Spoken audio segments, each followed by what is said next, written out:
Dan firman-Mu ini Tuhan lebih kuat dari pedang manapun Tuhan. Dan kami percaya Tuhan memisahkan antara tubuh, jiwa dan roh kami. Membuat kami semakin hari semakin indah di hadapan-Mu Tuhan. Perlengkapi kami, perlengkapi kami. Terima kasih Bapa. Pengertian yang dari surga turun buat setiap kami.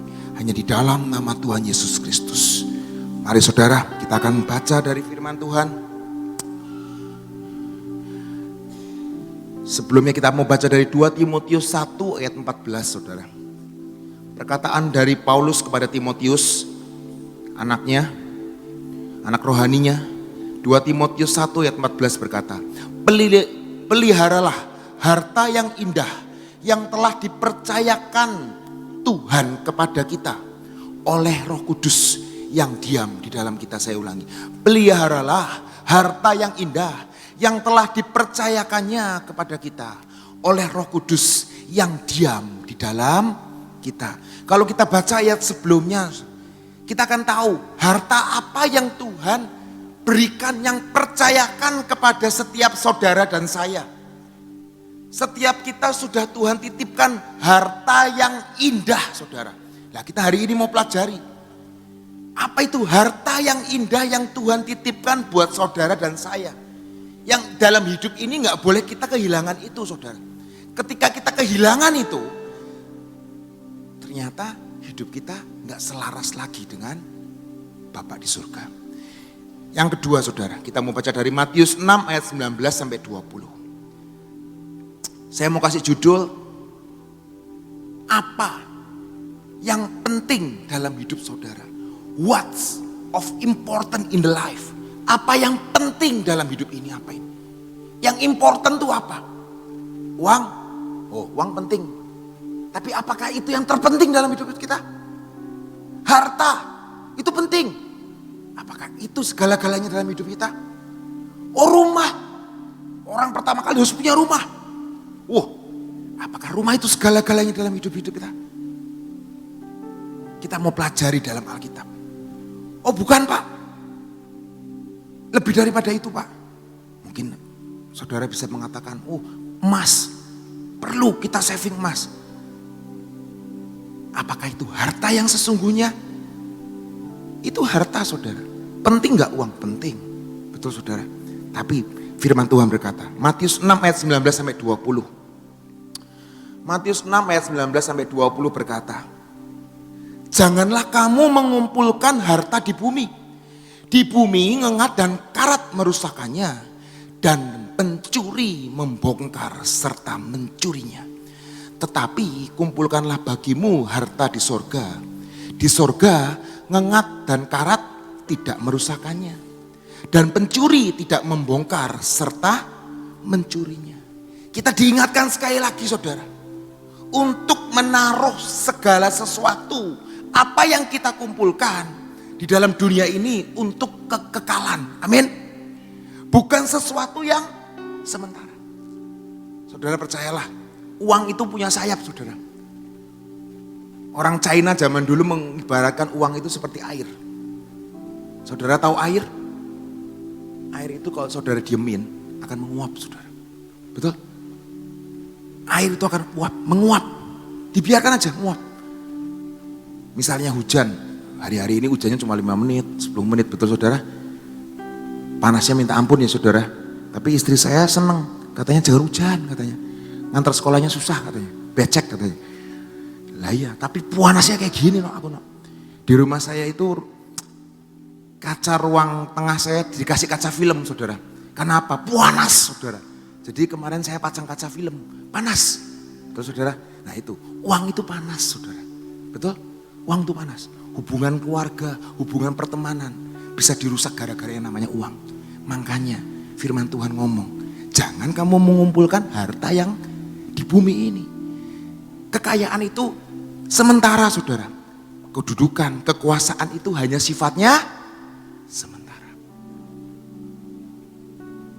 Orang yang berkuasa mungkin hari ini mati, tunggu setengah tahun, tunggu setahun, dilupakan. Bahkan gak ditilikin lagi kuburannya. Sudah dilupakan. Itu namanya sifatnya sementara. Amin saudara. Hari ini jangan mengerjakan sesuatu yang sementara, menumpuk sesuatu yang sementara. Dari tadi, dari Matius 6 ayat 19-20 kita diingatkan untuk kita ini bisa mengekspektasi hidup kita. Mengukur, apa ini yang kita kumpulin?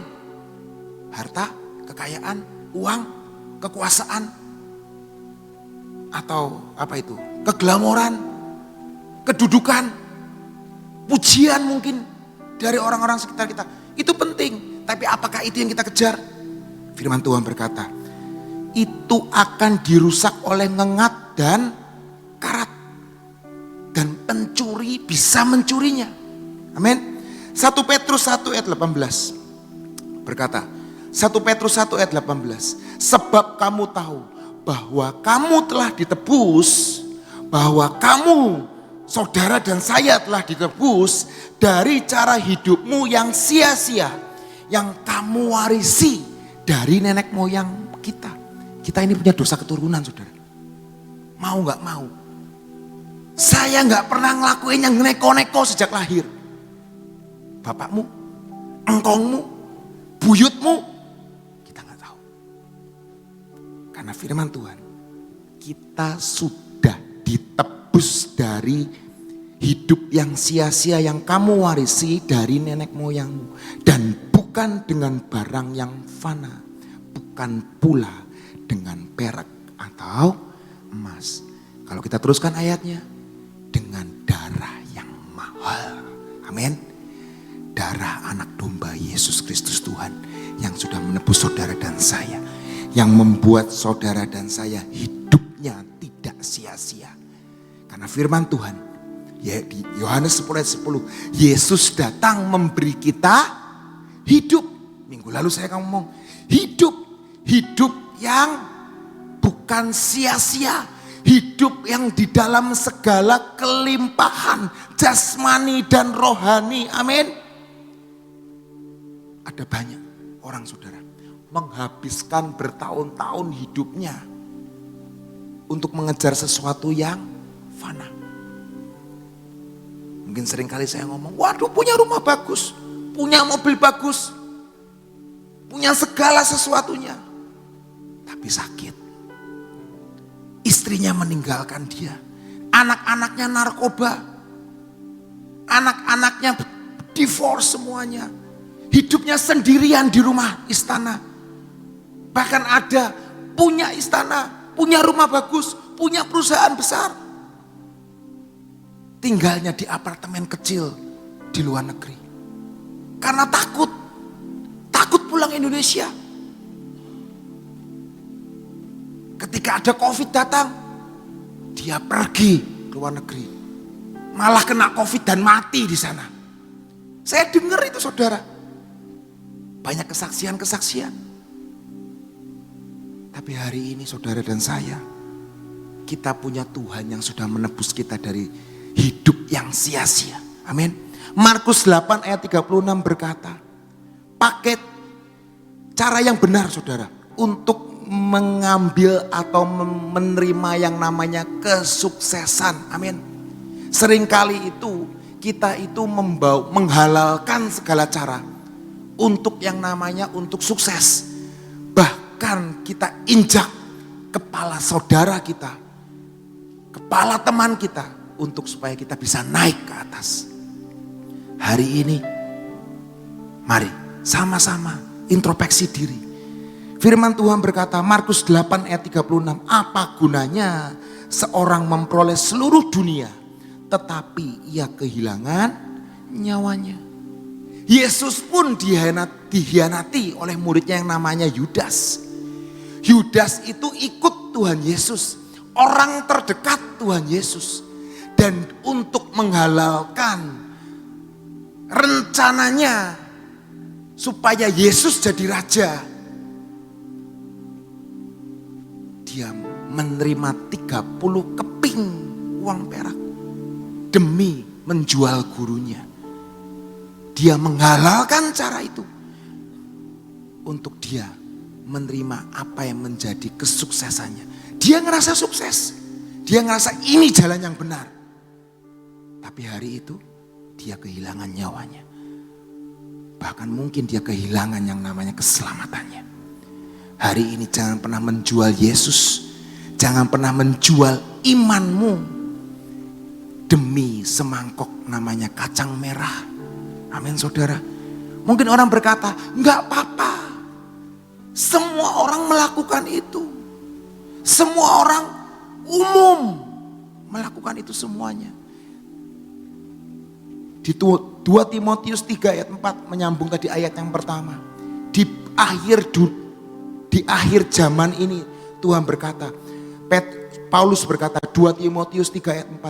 Suka mengkhianat, tidak berpikir panjang, berlagak tahu, lebih menuruti hawa nafsu daripada menuruti Allah.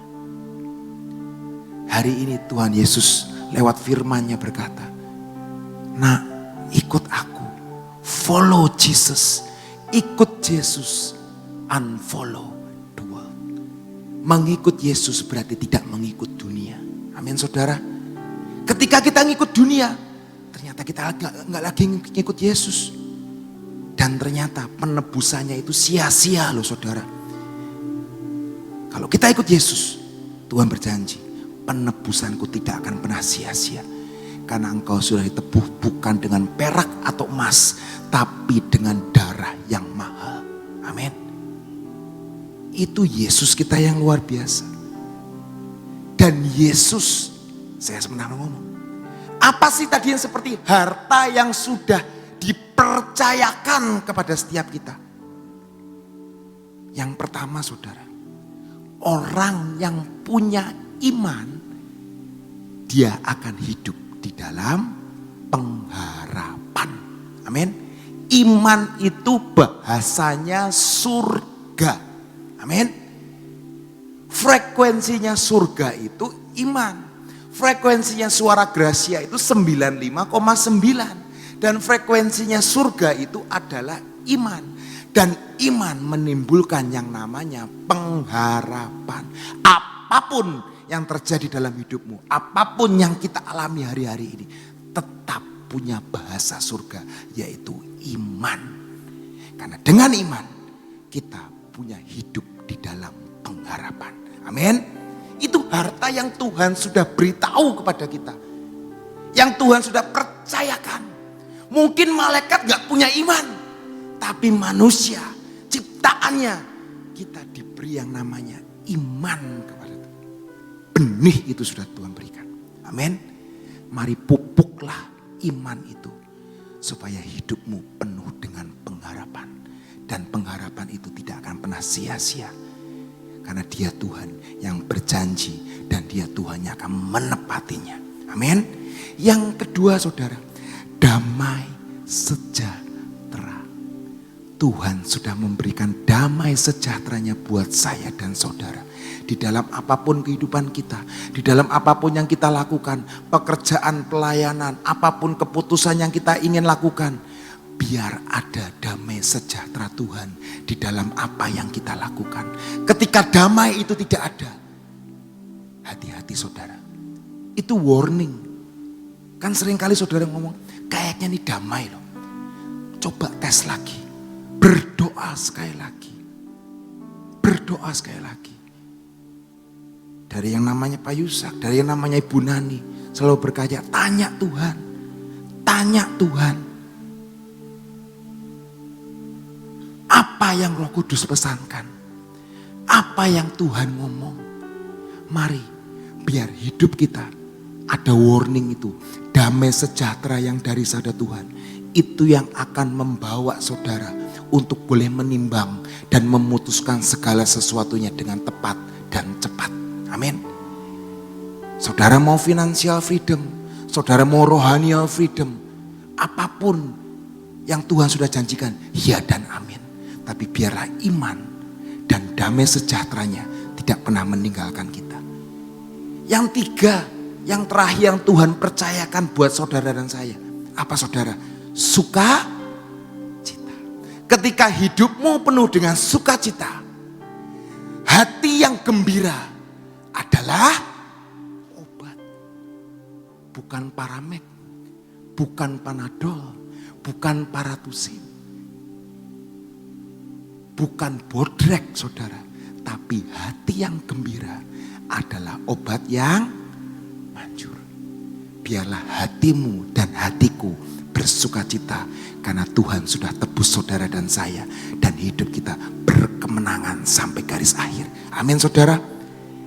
Jangan sampai hilang namanya iman, pengharapan, damai sejahtera, dan yang terakhir adalah sukacita. Amin. Itu harta yang sesungguhnya yang sudah dipercayakan Tuhan kepada hidup setiap kita. Amin saudara. Tadi saya ngomong pertama, uang bisa membeli makanan, betul saudara? Bahkan uang bisa membeli satu restoran.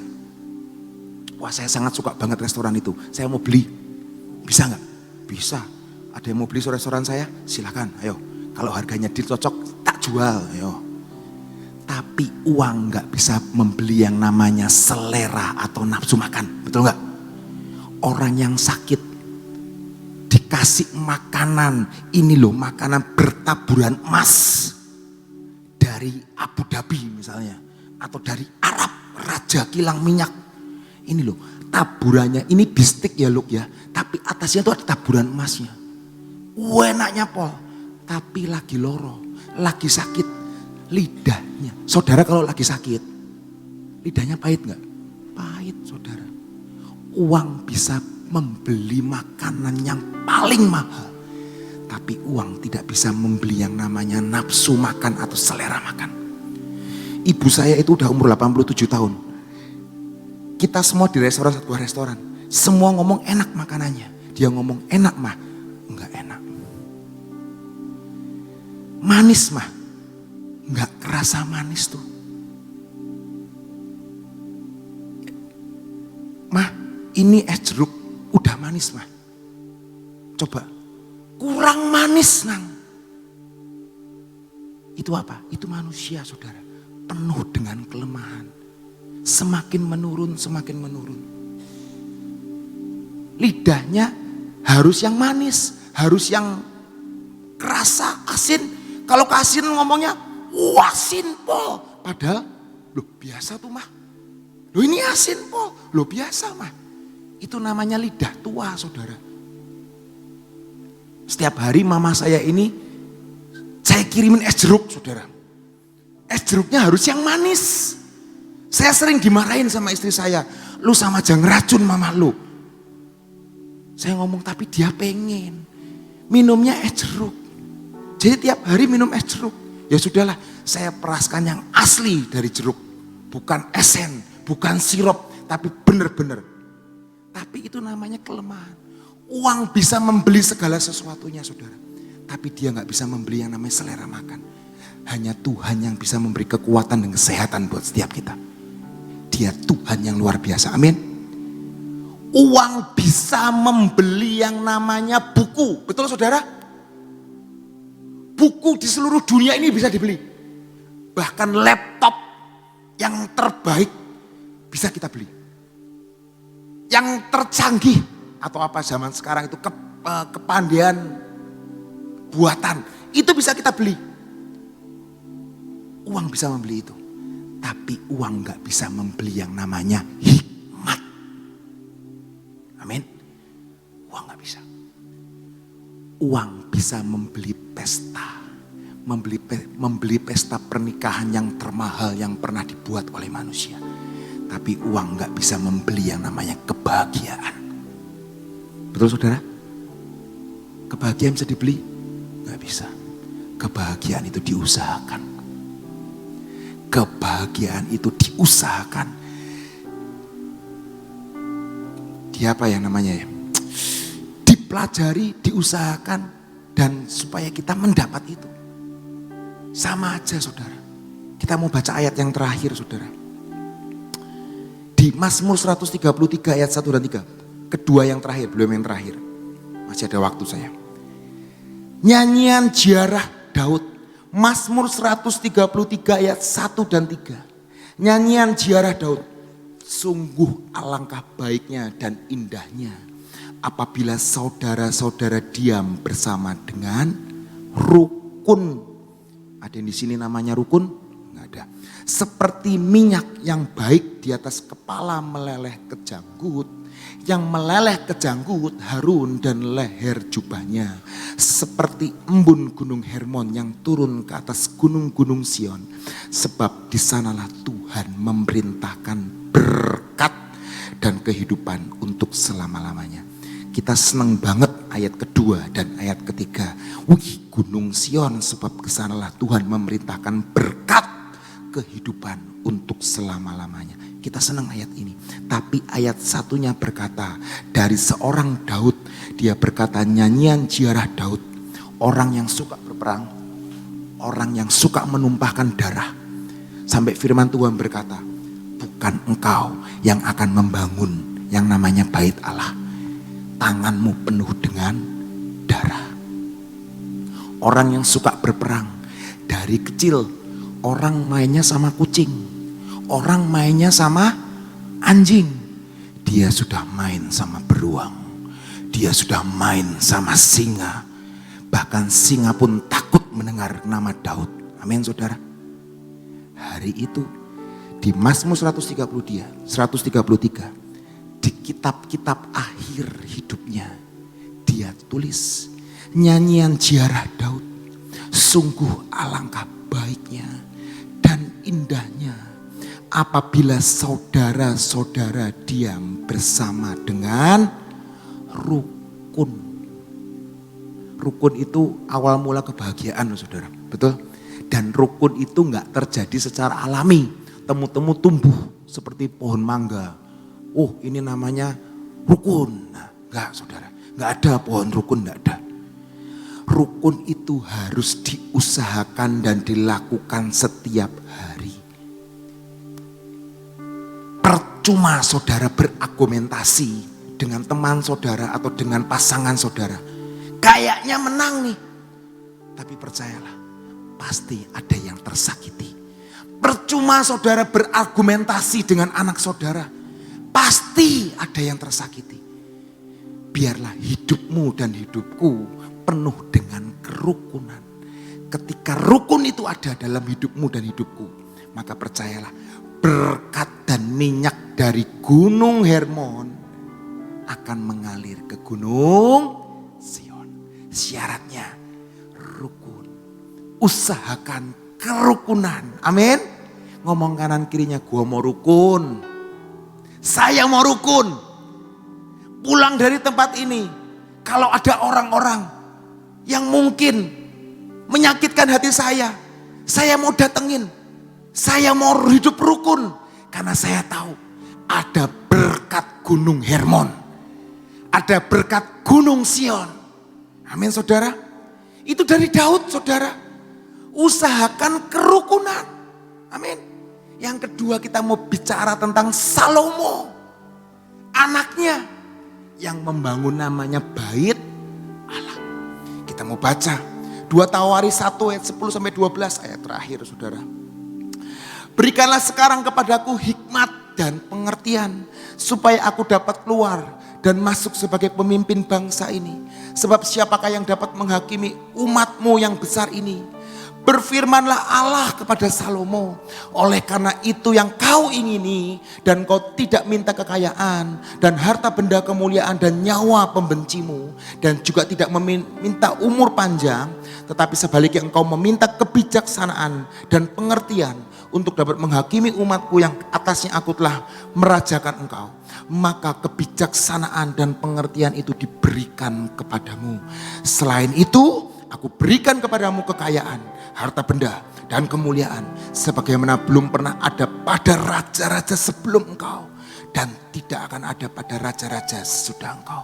Luar biasa janji Tuhan kepada Salomo. Salomo gak minta kekayaan, gak minta umur panjang, gak minta kesehatan, tapi dia minta satu Tuhan yang aku minta.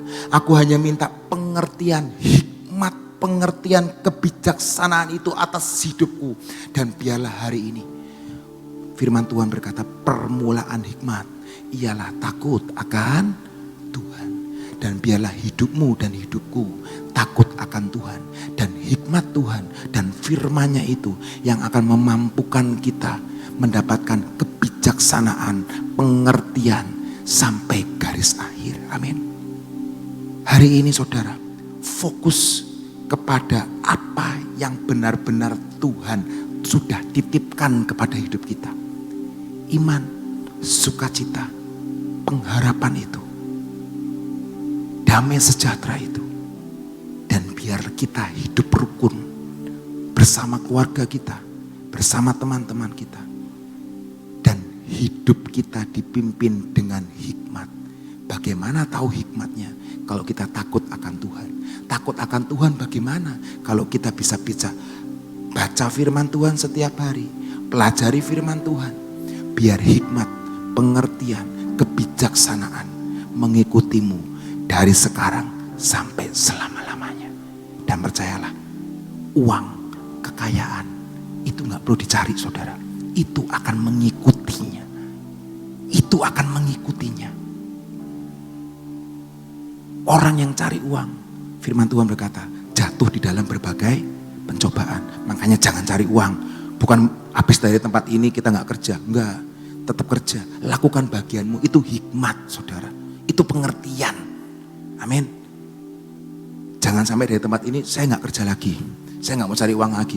Wah, yang gak berhikmat, yang gak berpengertian. Itu Tuhan sudah taruh hikmat, pengertian buat hidup kita. Dan biarlah hari ini menjadi hari kemenangan buat saudara dan saya. Puji Tuhan. Haleluya. Amin. Setiap manusia itu ingin sesuatu hal yang paling terbaik, paling penting dalam kehidupan kita. Ya. Kalau memilih sesuatu, barang apapun yang ada di depan kita, saya yakin saudara tidak akan memilih yang jelek. Pasti yang dipilih adalah sesuatu yang bagus, ya, yang penting buat kita. Ya. Itu kehidupan kita. Nah, secara rohani pun kita harus mengatakan dalam kehidupan kita cari yang lebih penting daripada segala sesuatu. Itu hikmat sebetulnya. Seseorang yang mempunyai hikmat itu dia akan bisa memilih sesuatu hal yang lebih penting dan lebih berguna dalam kehidupan.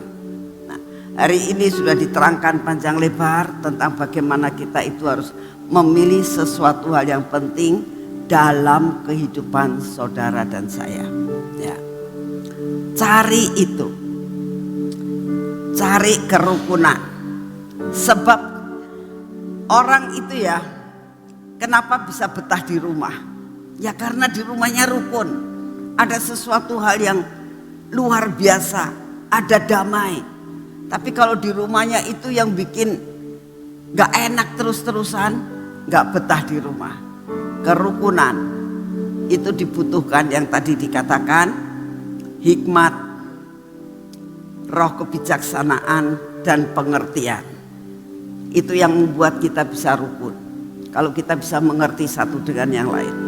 Kita bisa rukun kalau kita mendapatkan hikmat dengan kebijaksanaan. Kita akan bisa rukun. Ya. Biarlah apa yang ditaburkan pagi ini benar bekerja dalam hidup saudara dan saya.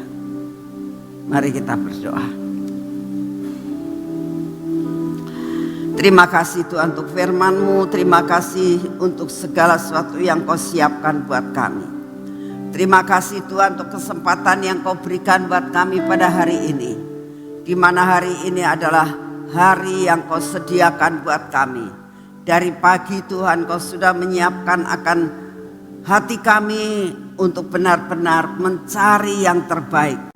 Dan kami tahu Tuhan, untuk mencari yang terpenting dan terbaik dalam hidup kami, siapkan hati kami untuk memilih yang terpenting, yaitu membawa hidup kami mencari perkara-perkara yang di atas dan bukan perkara yang di bumi. Kami menyiapkan diri kami untuk sebentar sore Tuhan. Engkau menyediakan pesta rohani.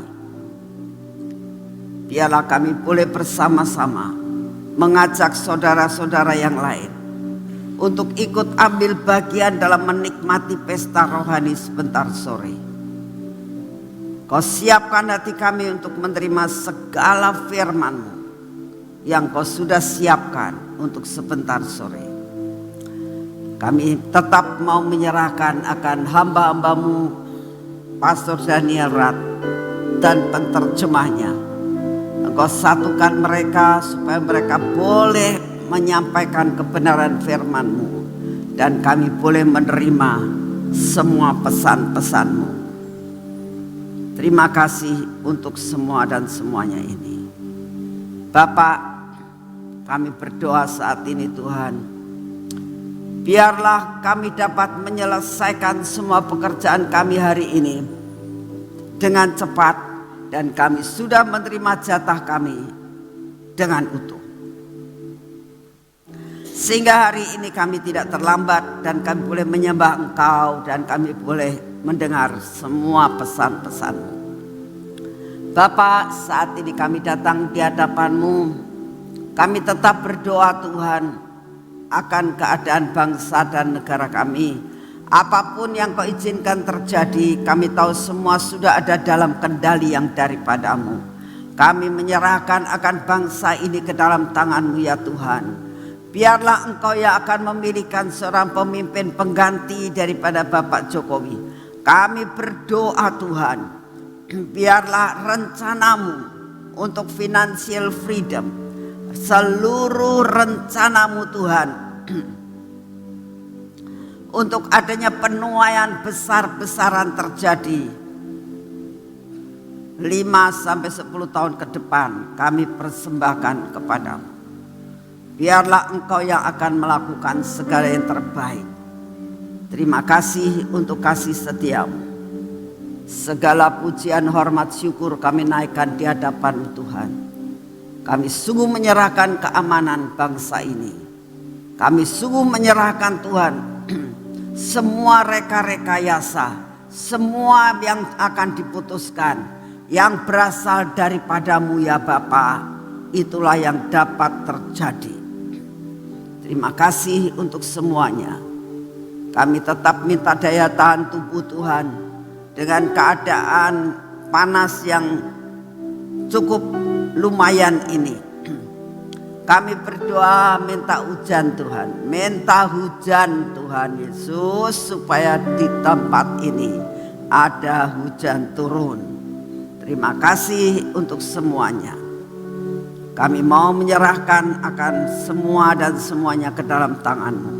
Berikan kepada kami daya tahan tubuh supaya kami tetap kuat dan sehat sampai garis akhir. Terima kasih untuk semuanya Bapa. Segala pujian, hormat, syukur kami naikkan di hadapan-Mu dalam nama Tuhan Yesus. Kita masuk dalam pengurapan.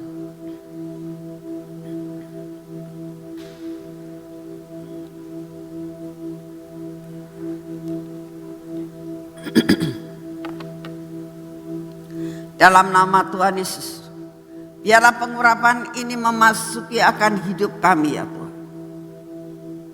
Menguasai akan mata kami, telinga kami, bibir, mulut kami dan hati kami Tuhan.